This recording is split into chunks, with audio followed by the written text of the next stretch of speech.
అయ్యయ్యో బ్రహ్మయ్యా, అన్యాయం చేశావేమయ్యా. ఈ పుల్లోడే పుల్లెమైతే ఎంత గుమ్ముగా ఉండేదయ్యా. అయ్యా అయ్యా అయ్యా అయ్యయ్యో బ్రహ్మయ్యా, అన్యాయం చేశావేమయ్యా.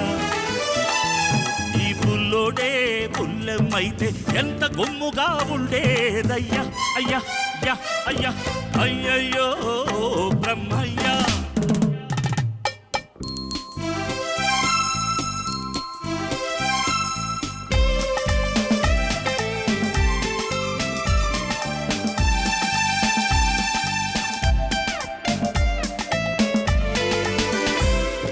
చిక్కని మీ గడ